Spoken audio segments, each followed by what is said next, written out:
और सब नियम थे पंचशील, और ये सच्चाई है। पंचशील का मार्ग आज भी अपना के देख ले, दुख नहीं आते। दुखों का कारण है संसार, अगर हम उसमें थोड़ा चर्चा करें। पहली मोमबत्ती जली थी, प्राणाति पाता वीरमणि शिखा पदम समाधियामी, कि मैं किसी भी प्राणी की मन वाणी कर्म से हिंसा नहीं करूंगा। जो अभी मैं कह रहा था मानवीय पहलू होने की शिक्षा के आदमी, पहली कैंडल इसलिए थी कि मैं किसी भी प्राणी की मन वाणी कर्म से हिंसा नहीं करूंगा। दूसरी थी मृषावादा वीरमणि शिखा पदम समाधियामी, कि मैं किसी भी प्राणी की चुगली निंदा नहीं करूंगा। लड़ाई झगड़े आधे तो चुगली निंदा से होते, उसने ये कह दिया समाज में।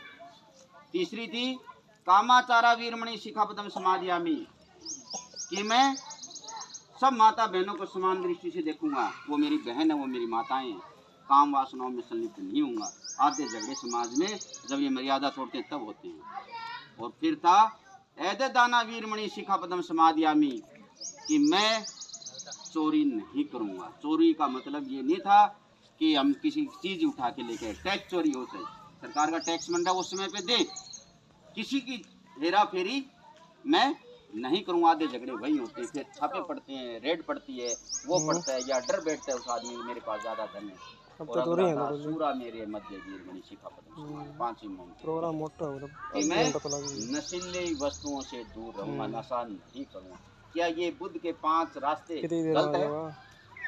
ये सच्चाई है। ये 5 रास्ते तोड़ के हम जो इस संसार में दम मारते हैं रहते हैं, दुखों का कारण ही यही है। या तो नशा करते हैं, या चुगली निंदा करते हैं, या माता बहनों को गलत दृष्टि से देखते हैं, या टैक्सी चोरी करते हैं, या किसी प्राणी की हिंसा करते हैं। ये दुखों का घर है ये 5 चीजें।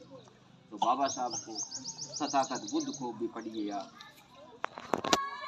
अन्य महापुरुषों को, महामानवों को आप पढ़िए, एक बढ़िया आप दृष्टि रखिए। मैं तो कहता हूँ, जब से हमने पढ़ा, मेरे घर खुद मैंने 700 रुपये की मंगाई 21 वॉल्यूम बाबा साहब के, और 3-4 ही पढ़ पाया हूँ अभी। और लगा कि वास्तव में जीवन में आए थे वैसे चले जाते अगर ये न पढ़ के जाते। तो थोड़ा विषय बहुत है, बहुत लंबा विषय हो सकता है, बातें और भी है, क्योंकि डॉक्टर सतीश भी बोलेंगे।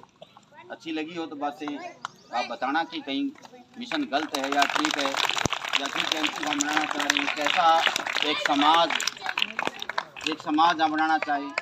और देखो, समाज वो होता है जिसकी गति समान हो। अगर कोई भाई पीछे पिछड़ रहा है, वही बातें आती है पंचशील के सिद्धांत बाबा साहब का, संवेदना ही होनी चाहिए। हमें उसको आगे कैसे